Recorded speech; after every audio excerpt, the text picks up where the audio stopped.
department seminar in about a month. Yeah, what I want to talk about is why big dumb neural nets are even smarter than we thought. Kind of like Steve, I'm going to look back a little bit first at some of the work that was done early on here at ICSI by Morgan, by Hervé, by others. Sort of what did it take to get these neural networks to work in the first place? And there were a lot of details. So doing things like getting a reasonable normalization of the input. So normalized to zero mean and unit variance, that helped a lot. Using cross-entropy loss with the softmax output was important. Doing online stochastic gradient and randomizing the order of the training samples mattered a huge amount.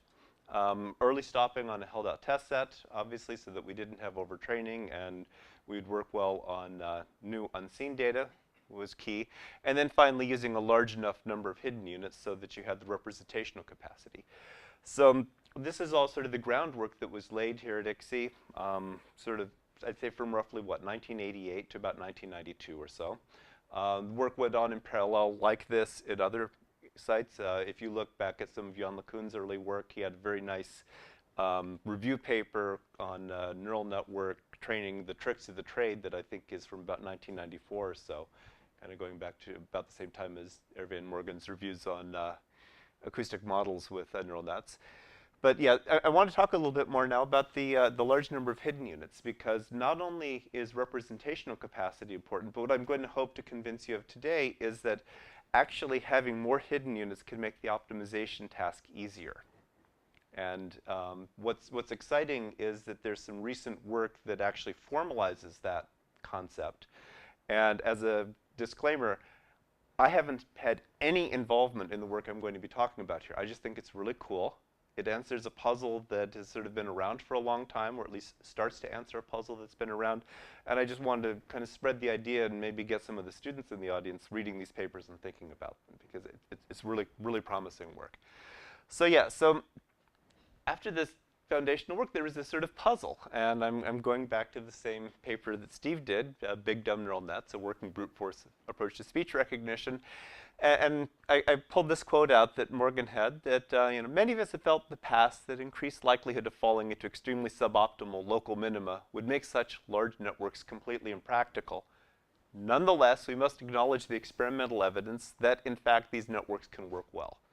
Yeah, what happened was we saw Jan and people working on computer vision with big networks saw the same thing, that once you got the training to work, it was really robust. You could take a big network with some other random initial setting of the weights and train it on the same data, and you'd get about the same level of performance. There would be some variability, but it didn't seem like these things were all that liable to get stuck in some bad local optimum.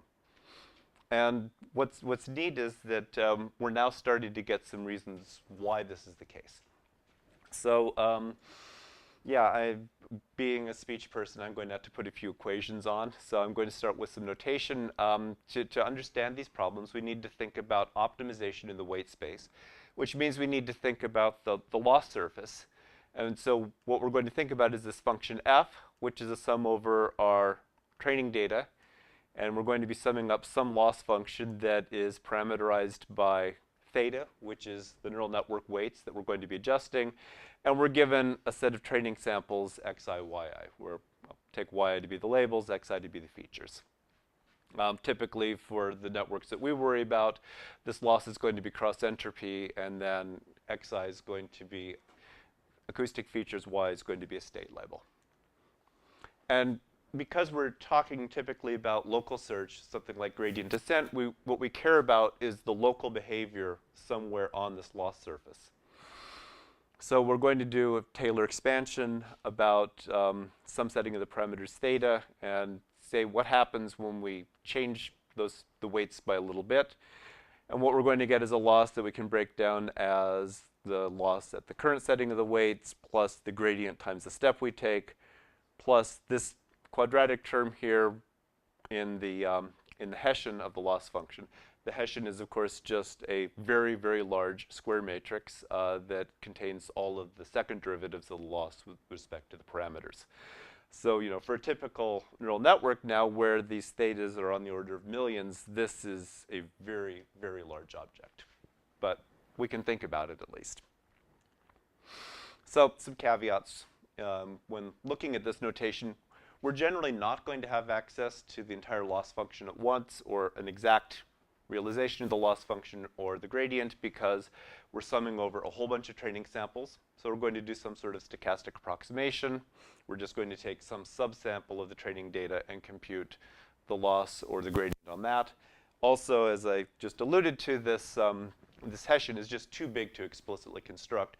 But the good news is that we can efficiently get estimates of the Hessian or other characterizations of the curvature of the loss times some vector. We can do that pretty efficiently. It's about twice as expensive as doing a backpropagation run, and you can, again, do a stochastic approximation where you grab a subsample and do these modified forward-backward passes over the network and get a reasonable estimate of the product of the Hessian with some vector.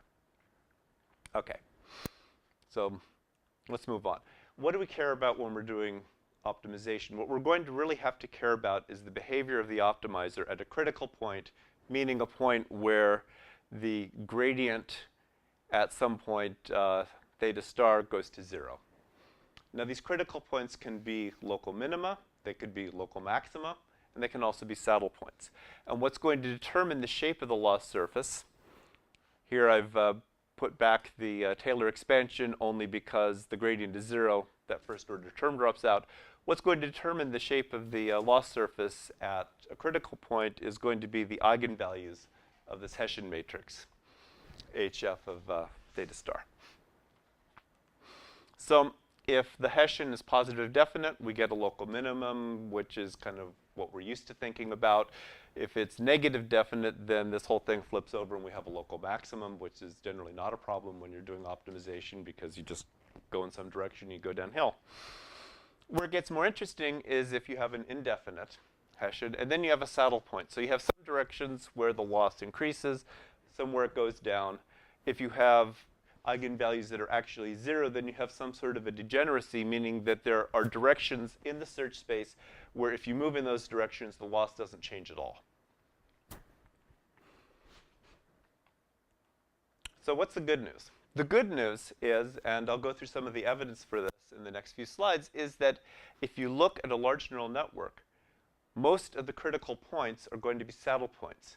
And that's good news because there's always some way out of a saddle point. So if you can find the right direction, you can improve the loss. And the intuition, there's actually a very simple intuition for this, which is that in high dimensions, the odds that your loss function is going up in all directions is really, really low. And in fact, as the dimensionality of your weight space increases, then the likelihood that a given critical point is actually a local minimum decreases exponentially. So that's good news.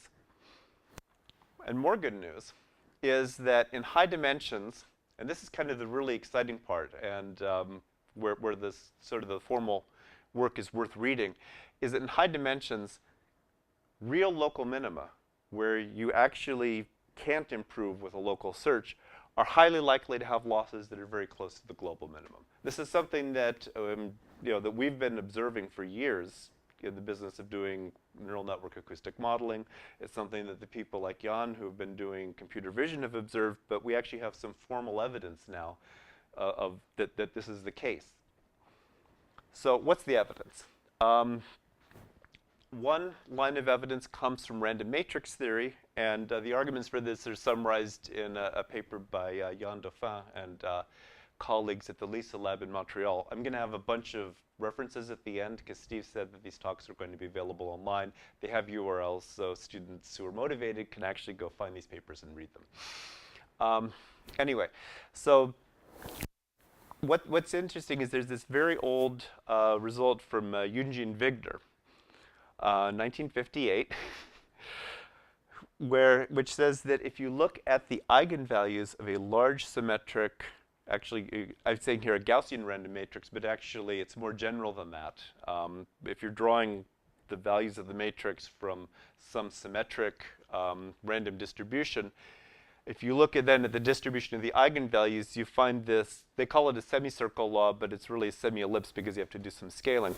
But what it means is that if you look over the range of eigenvalues for the matrix and you look at the PDF and you do the right scaling, it's actually going to be this sort of semicircular distribution with the mean and the mode at 0. That's an old result. Now, a much more recent result, summarized by Dauphin et al., but found originally by these guys, Bray and Dean, from 2007, when they started looking at the eigenvalues of the Hessian of a random Gaussian error function at critical points. They were able to show that the distribution of the eigenvalues is a shifted semicircular distribution, and the shift is going to depend on the loss, where you're saying sort of where you're characterizing the loss here as the loss between the loss at the given critical point and the loss at the global minimum. So what does that mean? What that means is that if this epsilon value is really high, this distribution is shifted way over here to the left. Most of the eigenvalues are going to be negative, so most of your critical points, if you're drawing from a distribution that's shifted way to the left, are going to be negative, which means that there's going to be a lot of ways downhill. Conversely, as the gap between your global best possible loss and the loss of the critical point that you're at decreases, this starts to shift over to the right, which means that you start to get more and more positive eigenvalues. You get a higher likelihood of actually getting a local minimum. But at the same time, this value is small, which means that you're not going to be that far off from the global optimum. So that's good news. Now, of course, who could be sure that a neural network error function is going, or loss function is going to behave like these Gaussian random loss functions? You don't know that for sure, so Dauphin and his colleagues did some experiments to try to demonstrate that, in fact, the neural network loss behaves in a similar way. So what they did was they took the classic MNIST handwritten digit recognition task. They took the MNIST images and downsampled them to make the network smaller, to make basically the next set of the next stage of the experiment feasible. They trained up a whole bunch of different multi-layer perceptrons, a single hidden layer with a whole bunch of different ranges of numbers of hidden units, different step sizes of training, and different initializations.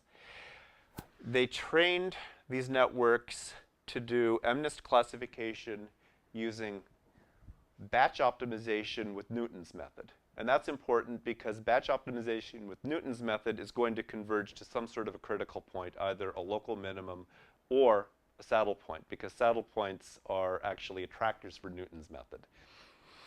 And then what they did when training on all these networks converged is that they took the networks and then they actually characterized the eigenvalues of the Hessians at these critical points that the training had converged to, which is why these networks had to be small, because they did have to access these Hessians either directly or use something like the power method to characterize the eigenvalues. And they came up with a couple of plots. So the plot on the left, what it shows is on the y-axis, there's the training error. So what was the loss on the training data itself when training had converged to some critical point?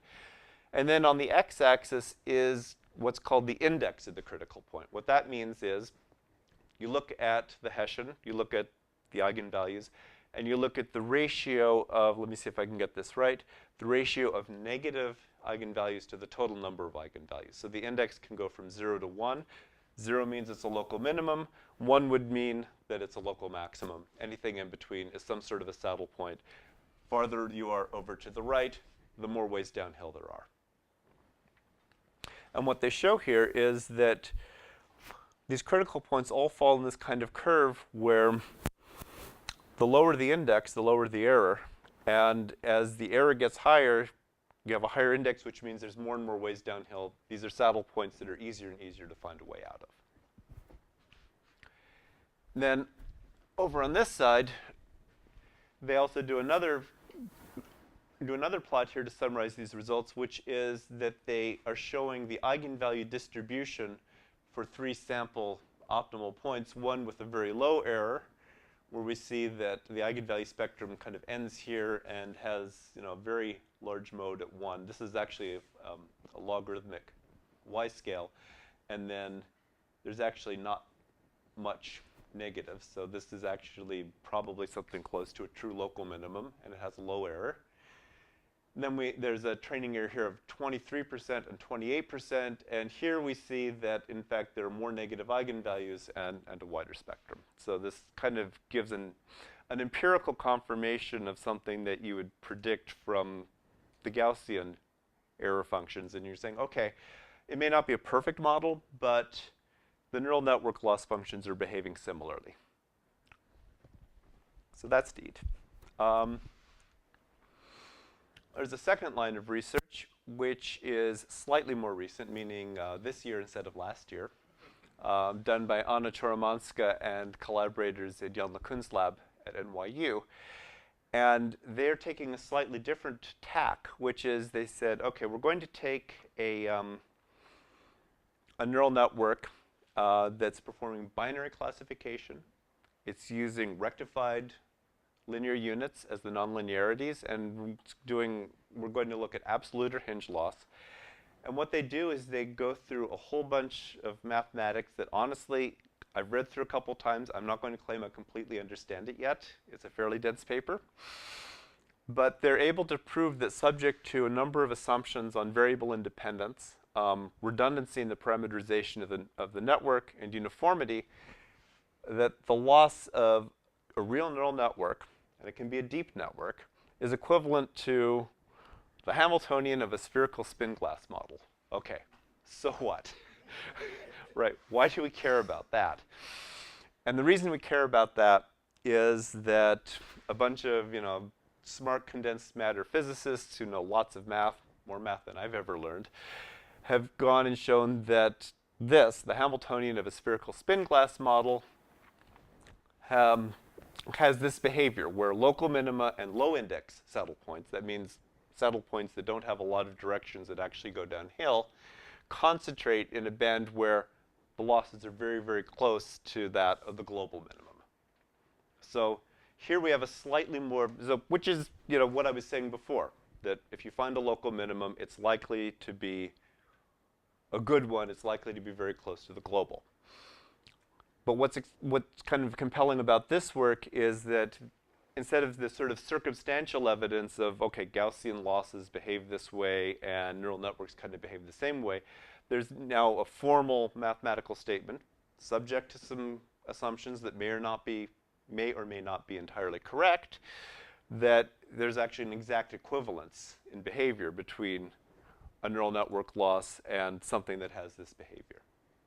And like Dauphin and collaborators, Choromanska and her collaborators do a set of experiments, also on MNIST. These are computer vision people. And this is just I pulled a figure from their paper. And what this is showing is the colors are showing neural networks with different numbers of hidden units. These are, again, fairly small, 25, 50, 100, 250, and 500. On the y-axis, you have training loss. On the x-axis, you have training loss, sorry. On the y-axis, you have count, meaning how many networks, they trained a bunch of them, converged to different losses. The point of this plot is that as the number of hidden units increases, the mean loss decreases, which is what we expect, but also the variability, the variance of the loss, drops down. So we start to see this increasingly robust behavior as the size of the network increases, where more and more of the networks converge to a good loss. The chances of getting a really bad training run that's way off from the mean in some direction you don't want to go, meaning worse loss, decreases as the size of the network increases. So again, we have this sort of robust training behavior with a large network where the bigger it is, the better the chances are that you're going to get good performance. Okay, now that, of course, there's always a fly in the ointment. There's some bad news. And the bad news is that optimization algorithms can get stuck at saddle points. Going back to the semicircular distribution, if you assume that you have a critical point with a high index, meaning that, if we go back to the shifting picture, this one here, that this epsilon is large, it's going to be shifted somewhere over to the left, which means that you're going to have a mode where maybe a lot of the eigenvalues are negative, but some of them are positive, and some of them are going to be very small, around 0. And it's actually these eigenvalues around 0 that are difficult to deal with, because near a critical point, the progressive gradient descent in the direction of one of these should be eigenvector. I did this one this morning, so I screwed it up. I'll fix it before I give you the PDF, Steve. But yeah, if you're taking gradient descent in the direction of one of the eigenvectors of the Hessian, the progress that you're going to make is proportional to the corresponding eigenvalues. So eigenvalues that are very, very small or 0, gradient descent isn't going to make a lot of progress in those directions. So it can actually look like trading has converged, because all of a sudden the loss isn't improving, you're not going anywhere, but you might actually be at the saddle point. Also, as I said before, saddle points are actually attractors if you use Newton's method. And that's an interesting comment, because, of course, there's been a lot of work using things like the Hessian free algorithm or other algorithms that take into account some of the local curvature to try to change the step size. And this is actually a bit of a warning that you can't just blindly use Newton's method. Okay. There is hope, because people are working on better optimizers. One of the first ones that was proposed was this so-called saddle-free Newton method, which came out of the group at Montreal. And the idea is, instead of doing a standard Newton step with the inverse of the Hessian, they replace it with notationally, this is sort of an absolute value, meaning you have the Hessian matrix, only you've changed it so that you've set all of the eigenvalues to be positive. You've taken the absolute value and reconstructed the matrix. Now, you can't actually do this in practice, because, of course, this is a huge matrix. But what you can do is you can construct a subspace using Krylov methods, so that you get sort of the dominant eigenvalues of this. Construct a subspace, work in that, and then you can do this explicitly. And these two papers show that under certain circumstances, you can get some very nice improvements in performance by switching from something like gradient descent to the saddle-free Newton when the gradient descent stops. A more recent paper from Dauphin and collaborators has what I would consider to be a somewhat more appealing algorithm, which is called equilibrated stochastic descent. And this one looks a little bit more like some of the classical gradient descent algorithms, where you maintain a step size for each parameter. So the idea is, it looks like a standard gradient descent, except that each direction you're scaling by basically this factor here, which is sort of the square root of the diagonal entries of the squared Hessian plus a damping factor, so you don't divide by 0. And you can compute an estimate of this d vector pretty efficiently by using these efficient products between the Hessian and actually just a randomly sampled Gaussian vector. And they put together an algorithm where this is only updated every so often, so there's not a lot of overhead. And this is actually pretty easy to implement and looks like a very appealing algorithm to try. Actually, I'm hoping to implement this at some point, but it's going to have to be after Babel evaluations. Or maybe I'll get one of my colleagues who has more time on his or her hands to do it earlier. And then the other optimizer that is showing promise is actually RMS prop, which goes back to 2012. I've deliberately made the notation between these two similar. What RMS prop did was, this was something from Thielemann and Hinton, where they said, let's maintain a running exponentially weighted average of the magnitude of the gradient steps that we're taking, and we're going to scale the gradient by the inverse of this, so that basically if for a while we haven't seen very large gradients, we're going to take larger steps in that direction. It was actually inspired, I think, originally by the RProp algorithm, where you take fixed steps in every direction. And what's interesting is that Dauphin and collaborators showed that RMS prop, and specifically this, is actually just a biased estimator of the diagonal of the squared Hessian. So there's a relationship between these two. So yeah, there are interesting algorithms that try to take advantage of the presence of, or basically try to give you better behavior in the presence of saddle points, and then let you take advantage of this property of networks that larger networks have the potential to be easier to train. That's the punchline. I need to thank one of my colleagues at IBM Research who shared some figures from his own presentation on the saddle-free optimization method. Without those, I probably would not have a talk quite as complete as this one, or there would be more typos.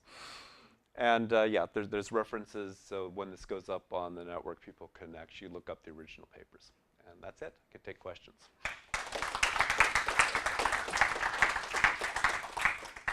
Yeah. Do you have any sense of like the behavior of using like a Gauss-Newton matrix in terms of it attracting towards saddle points? It will also be attracted towards saddle points. That's one of the cases that they look at in probably this paper here. Dan. So this is really interesting, and it was not what I expected. Although I guess we knew because we've been training these nets and they do work, and so it makes sense that it has to be. But how does it work for your intuition? How do you reconcile this with thinking about some visualization of a surface with lots of local minima, and that basically what I'm getting is like there are lots of local minima, but maybe they're all in the same place, but whatever, they're all about the same level. So the idea that that a lot of the critical points are saddle points, that one I can wrap my head around, because they're the intuition of, in many dimensions, there's got to be some way downhill. That one makes sense to me. The notion that the local minima are sort of clustered, and they're clustered in the low loss region, is something that is not intuitive to me. But I guess I find the evidence fairly convincing, especially the second paper from Choromanska and stuff, where they get this extremely careful formal equivalence between a neural network and something that's been proven to have this property. So, but yeah, I don't think it's at all intuitive, but we do have many years of empirical results that suggest that, yeah, it's believable. Mari. So there's also empirical results that I'm aware of that show bad performance. And I'm wondering to what extent this is related to the fact that older results were on a lot less data versus there's better, so, is this true because there's a lot more data and that you're reaching, you have this high probability to be in that area because you've got a lot of data? Or is it true because you've got a better search algorithm?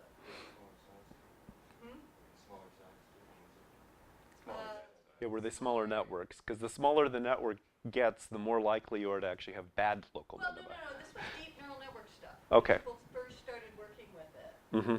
So some of the early deep neural network stuff wasn't beating the standard HMM, GMM stuff. Yeah. Right? There's a couple reasons. I mean, yeah, there is this beneficial effect of network size. But deep networks still, the fact is they are still hard to train because of things like vanishing gradients.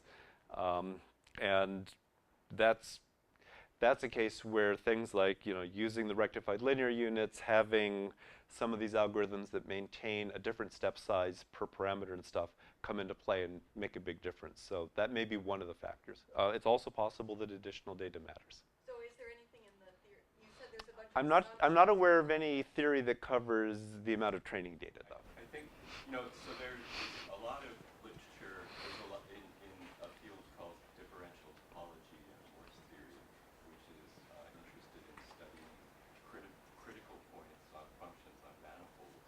There are these things called index theorems, which relate the indexes of critical points to the geometric properties of the object. And so the point of the matter is, if you know you have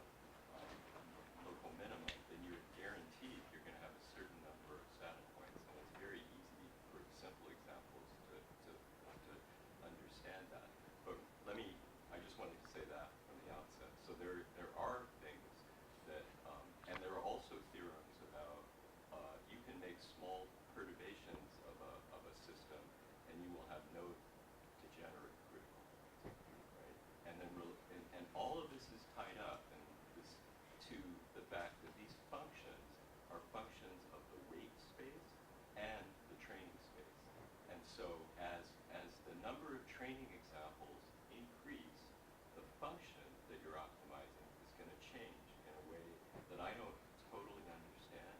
But and related to this, I think that these random initializations and stochastic methods, in effect, regularize the problem by sort of allowing you to avoid not degenerate critical points. That's the sort of my intuition. So I want also to say one more thing, and that this is the first time I have ever been at a speech meeting where someone actually mentioned the word salad point. I want to apply. Morgan. Historical note, I think when Hervé and I started screwing around with these pretty large nets, 88, 89, there have been several years before that where people were, getting very excited about nets again, after the excitement in the 50s and 60s. And they were doing almost all their experiments with very small amounts of data and very small nets. And so there were lots of experiences with people, doing exclusive OR things, something where you fall into,